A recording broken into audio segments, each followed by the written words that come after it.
Hey, Dr. Jeni Wahlig here. What I want to do is share with you this little training module. Now, normally I would only share this kind of stuff with my paid clients, but I really want to help you out a bit here by pointing out some of the biggest myths or beliefs that we hear people have that we found are actually keeping them stuck in their problems. Also, that you can hopefully have more clarity and be better empowered to get unstuck yourself and achieve those changes that you want in your relationship. So without further ado, let's get into the 3 biggest relationship struggle myths that are keeping people stuck. Myth number 1, it's not that bad. This can also sound like, this is normal. The amount of fighting that we have is normal. The type of disconnection or not getting all my needs met. Isn't that just like how all relationships are? You gotta sacrifice some things, right? Or maybe it's, we don't fight that often, or this only happens sometimes, right? We've had hard times before and we've pulled through. I'm sure that this will get better again. Well, the truth is that if it doesn't get better, if you don't find a way to make it better, it's going to get worse. And I'll tell you why. First, our brains are always learning, and their number one job is to pay attention to the things that hurt us or we don't like so that we can not experience them again, so we can avoid them. Right? It's making these associations in your relationship with your partner around whether they're safe, whether they are reliable, whether your relationship is good, whether they're a threat and could possibly hurt you, and so on. So all of these expectations are being made every time these problems or unmet needs or communication breakdowns surface in your relationship, even if they're spread apart, okay? And that's forming these beliefs, these connections to protect you. Now, what that is doing behind the scenes, right, in your nervous system is creating these neural connections, these neural pathways that the more that they become traveled, right, the more often, even if this is like a slow drip over a number of years, it is strengthening that neural pathway every time this kind of situation happens between you and your partner. And your brain, your nervous system is going to start anticipating these things happening again. They're going to start getting nervous about talking to your partner or about that look that they have on their face or the energy that you read in the room because you don't want things to happen in such a way that you end up feeling hurt and lonely and frustrated or upset again. And ironically, when you expect that, when you're anticipating that, it activates your own nervous system and positions you to be a little more reactive, and your partner feels that too, which activates their nervous system because, like, on a non-conscious level, we're paying attention to these things. It's part of our survival mechanism. And so they're likely to be reactive to you too, which actually increases the chances that this is going to happen again. So you're almost like snowballing, even if it's starting slow, snowballing these unhappy, frustrating, painful experiences in your relationship. So they get compounded, right? You build this pile of evidence of how your partner doesn't care about you, or how your partner's not engaged, or how you can't talk to your partner because it's not going to go well. You have this memory bank that is collecting more and more data in alignment with this belief about your partner or your relationship. And then the next time it happens, it feels worse because now it's being added to that pile, right? The expression, the straw that broke the camel's back, like, you can pile it all on and think that things are fine because the camel's back, so to speak, isn't breaking until that last straw.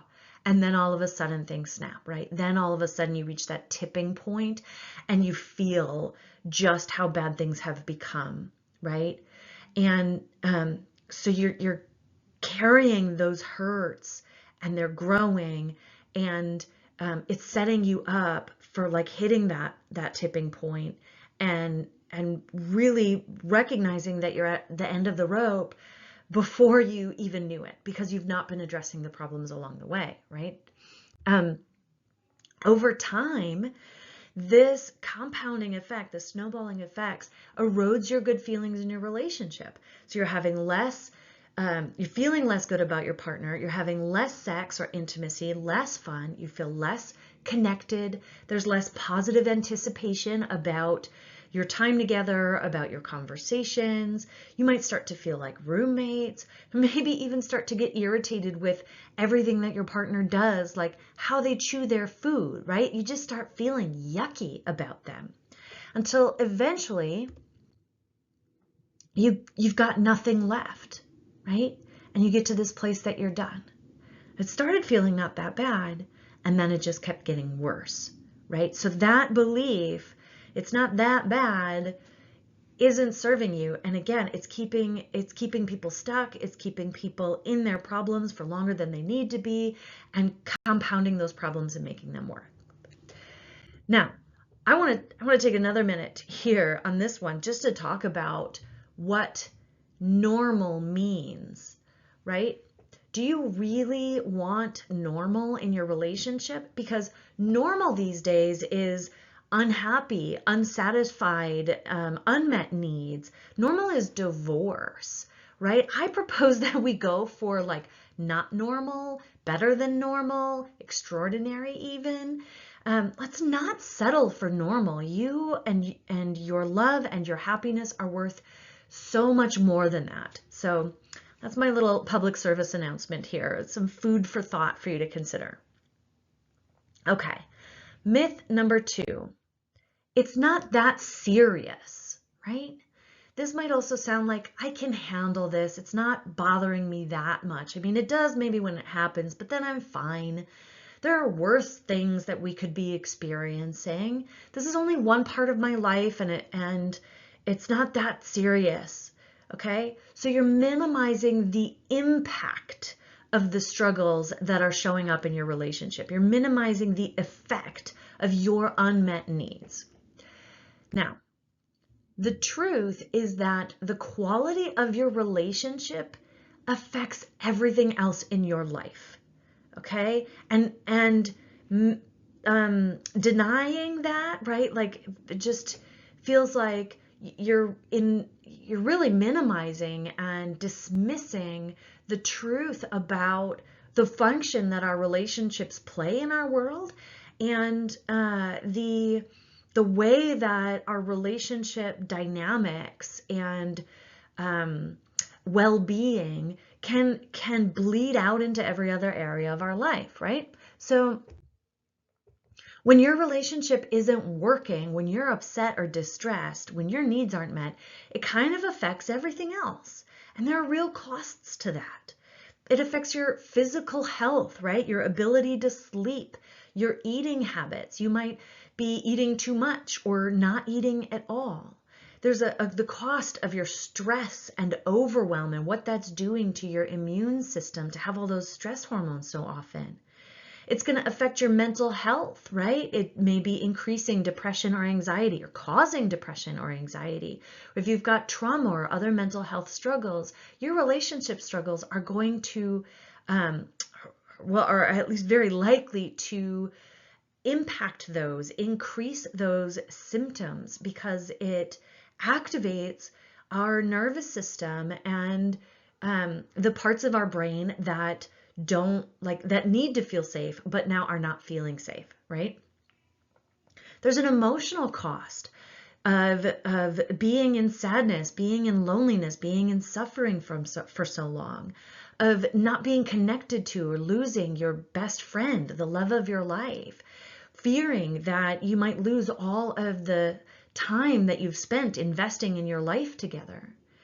There's the cost of loss of focus on your business or your career, and the loss of opportunities or dollars, like legit dollars, because you are distracted or less productive than you would otherwise be if you were happy and energized by your relationship.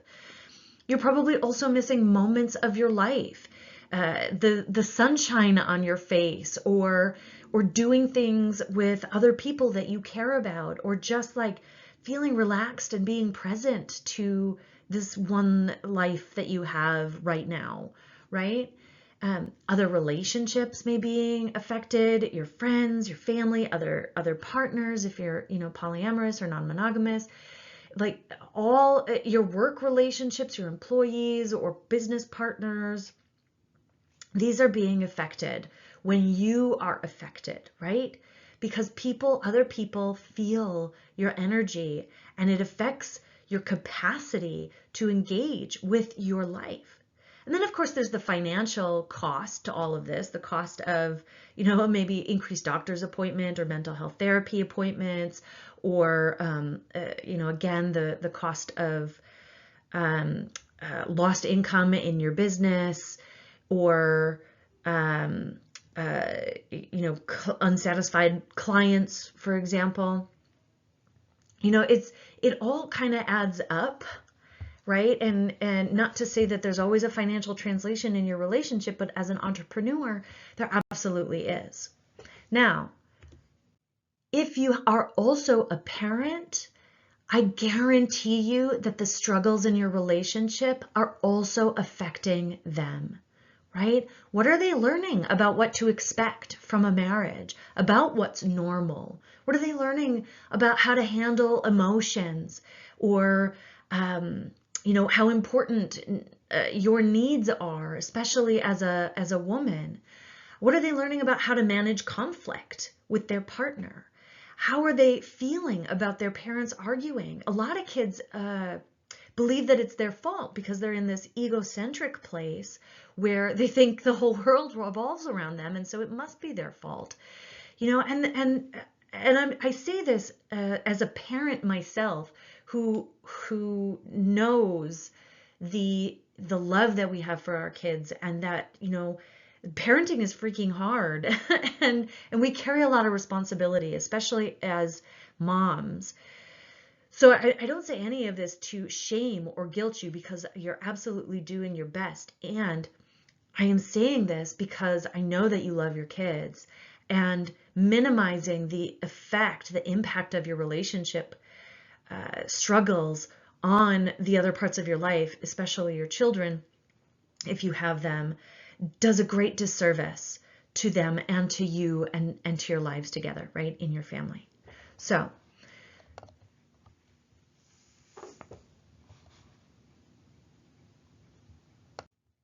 okay, sorry about that. A little problem with my clicker there. Wouldn't go to the next slide. Technology is not my strong suit. That is Cal's area.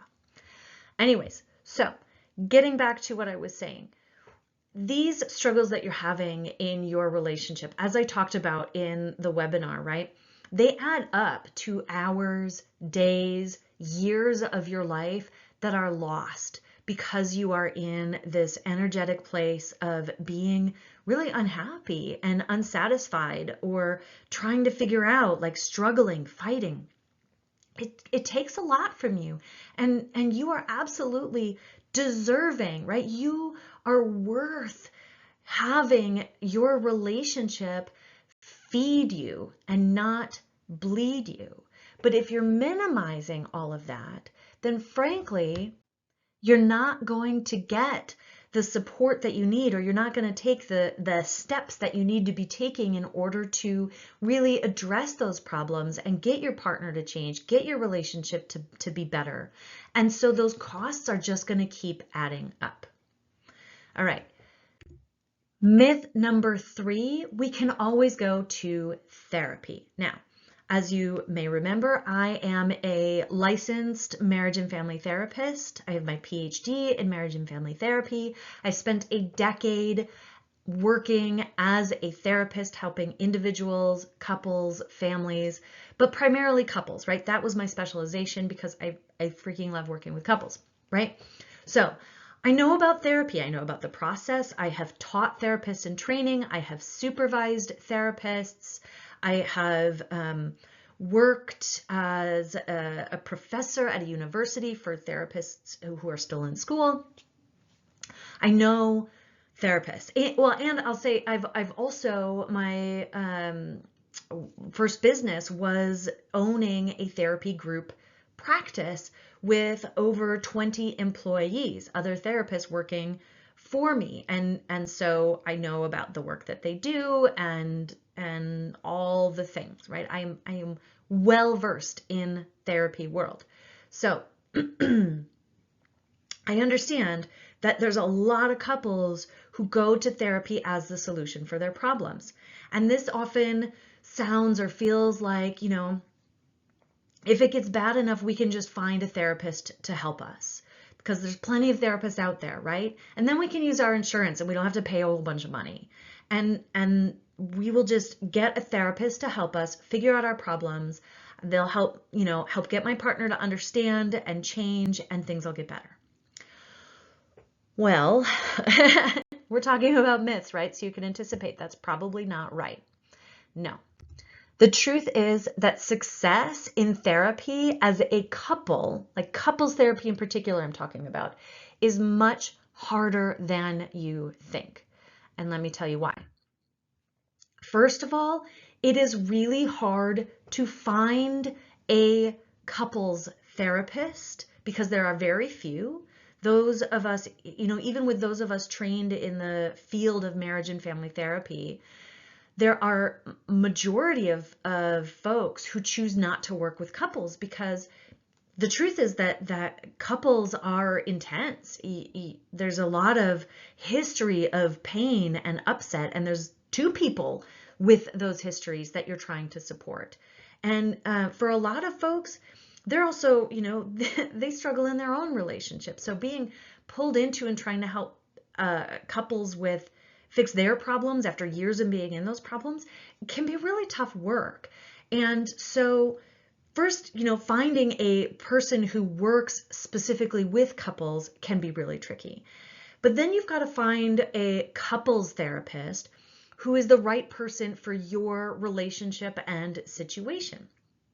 And I've worked with a lot of folks in the queer, gender diverse, polyamorous communities because those are some of my own intersections. And I know that when you are living a particular identity or in a particular situation, like being an entrepreneur, that's a whole other life experience that not everybody understands. It's hard to find like the person whose background and approach and energy and personality align with what you're looking for, right? And there's a whole bunch of different approaches to doing therapy as well. So you've got to find one that's a good fit. There's a lot of research that shows that a therapist-client fit is the most important factor for whether therapy is successful for a person. But now you've got two people, right? Like you and your partner, and the fit of a therapist might feel different for each of you. So that gets even more tricky. But say you find someone or a little couple people who like maybe could be a good fit. You want to check them out. Well, then you have to make sure that they actually take your insurance. And I'll tell you, more and more therapists these days, especially after COVID, are not accepting insurance. They're opting out of the insurance world because the insurance does not pay well to therapists. And we all, they need to make a living too, right? And also insurance companies dictate like how long you can work with someone, how severe their symptoms need to be in order to work with them. Like you can get audited in your treatment plan. There's a lot of risks for a therapist that affect how they're able to work when they're working under insurance. The other thing too is that even if your therapist that you want to work with accepts insurance, it's possible that they may not be able to bill insurance for your couples therapy. The reason for that is because insurance is based on this medical model whereby they identify a single patient, so one person has to be identified as the problem, and have a clinically significant medical diagnosis in order to provide therapy. And so the couples therapy has to be the modality to treat, say, your depression. Okay, so maybe you've got a therapist who's willing to do it that way, but when I practiced, that felt a little bit like walking an ethical gray line and insurance fraud gray line, because I knew I wasn't treating one person's depression. I was treating the couple's relationship, and that felt really important for me. So I know that there are a lot of other therapists out there who may not be willing to bill insurance for couples therapy, even if they bill insurance for individual therapy. So that's just something to consider. And another kind of barrier to therapy being this quick and easy answer to getting your relationship back on track, right? Now say you find somebody who checks all those boxes, right? Then you gotta hope that they actually have openings, and that their openings actually fit your and your spouse's busy schedules, okay? See how this is like getting harder and harder? You're searching for a needle in a haystack a lot of the time. And so what happens if you can't find that needle in a haystack is that folks will settle for a subpar therapist, someone who's not a great fit, someone who doesn't have a lot of experience with couples, someone that your insurance company just recommended to you. And if you get a subpar therapist, I promise you're going to get subpar results. But there's more, okay? If you say you get into therapy, you're working with a therapist, even if it's a good therapist, you got lucky, you got a good one, or one of your choices. The experience of therapy for a lot of couples is frustrating and not as helpful as you want it to be. And a big reason for that, like I talked about in the webinar, is because you're coming into therapy trying to have the same conversations that you do at home, but you're just doing it in front of a third person, right? You don't have any new skills or frameworks yet to help you get a different result while you're trying to talk about your problems. Now, a good therapist can and will teach you some of those skills and frameworks, but the model of therapy is not set up to take a lot of time to educate you on relationship skills and tools and frameworks, right? You've only got 50 minutes in therapy most of the time, and you will spend that time probably talking about diving right into your problems. Now, again, what happens because of this is that you end up having the same types of conflicts in therapy as you do when you are at home. And that can be incredibly frustrating because you want a different result, right? You want your therapist to help you. And instead you just get triggered, you're triggering one another, and you are like being activated. And in just 50 minutes, right? What I found in 50-minute sessions is that it was just enough time for us to say hi, touch base, and then get into a problem, and then get activated, and then the session's over, right? And so there's not that much time to actually get into the problem, play with the problem, like figure some things out, give you some good feedback about the problem, and then help you re-regulate your nervous systems before you walk out the door. Which means that you often may find yourself like leaving worse than you did when you came to the session. And that's a really frustrating experience that happens in therapy. Furthermore, okay, as I mentioned, good couples therapists are really hard to find. And I want to tell you a little bit more about why that is, okay? So first of all, there are very few very few therapists who get training in working with couples, okay? I don't believe that most clinical mental health counselors or clinical social workers get training in working with couples. Primarily, it is couple and family therapist or marriage and family therapist training. But even as a couple and family therapist myself, I can tell you that there was just one class on working with couples. And then you go into your internship where you need to do relational hours, may or may not be with couples, could be with families or groups. And then you graduate and you get to work with clients and couples. Granted, you've got a supervisor, but your supervisor may not be an expert in working with couples, and that therapist might only have 1 or 2 couples on their caseload before they become fully licensed, and now they're, free to just do the work. So it takes 10,000 hours, they say, to master a skill.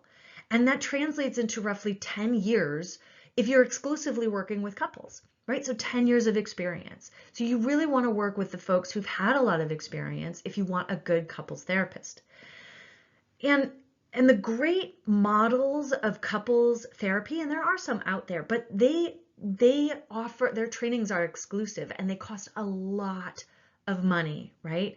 And most therapists don't do those trainings, don't get certified or trained in the models of couples therapy that are really working out there. Which means that the therapist that you're working with isn't going to have a process or a roadmap for creating transformation, right? Something that we do, that's been a shift and moving out of therapy is creating that, right? So what you're getting in a lot of therapy experiences is a therapist who's just kind of intuitively winging it. Now, you might get lucky and find someone who has a special skill in doing this work despite not having a ton of great training or experience, but they're really a rare breed. And that's something that most people don't know or realize. And I think it's really important to understand. Furthermore, change in therapy, like you can experience change and improvement in therapy, but it often takes a significant amount of time. What I found, and I was a good couples therapist, even before I had this powerful of method that I now have. But I still found that our process of therapy took a year or more, oftentimes, for couples to experience like real change to the extent that they're like, yeah, we're good. We don't, we're ready to end therapy. If you're paying out of pocket for that, that adds up really fast to a lot of money. And even more importantly, we know that you want to, maybe need to experience changes in your relationship much faster than that, right? You don't have the energy or capacity to last a year or more in slow changes. Now, one more truth for you. You can fix your relationship quickly, right? I don't want you to leave this presentation, this training, feeling really defeated and like there's no hope for you. There is hope for you and your relationship, 100%. That is why Calvin and I created the Powerful Love Method, because your happiness and well-being in your relationship are such a big deal. And it is so important that you get out of this loneliness, frustration, sadness, and conflict of your relationship so you can get back to your joy, your fulfillment, your connection again, right? So that you can be energized to share your gifts with the world and do what fulfills you most. Now, I want to be really honest. It's going to take work. Even though the change can happen quickly, it's going to take your investment of time and energy, right? It's going to take your commitment. It takes courage. It takes, again, energy, which I know it may not feel like you have right now, but that's okay because we've got tools and tricks to help regain energy. There's ways that you can get that energy back so that you have the energy to do this work. And frankly, when you start doing the work and you see those changes happening quickly, it's re-energizing. So while the beginning is often not easy at all, it takes a lot of energy, the good news is that it does get easier. You're going to create an upward spiral. You can really start to, feel like you're enjoying a downhill slide, not into a bad thing, right? But like the downhill effortlessness as opposed to like really like pushing a boulder up the hill, right? It's kind of the metaphor I was trying to get at. So before you know it, then, right, you'll be enjoying this love and connection that's better than you ever imagined it could be. You know my story, right? My and Calvin's story. I truly believe that there is no reason that you can't also experience massive transformation in your relationship. It is 100% possible, as impossible as it might seem from where you have been and where you are now. So I'm really excited to talk to you on our scheduled call so we can really dig into what's been going on and create your customized plan for how to finally break out of it and get the changes that you want and deserve so you can be happy and fulfilled and in love again. Okay? I look forward to seeing you then. I hope this was helpful, and we will talk soon.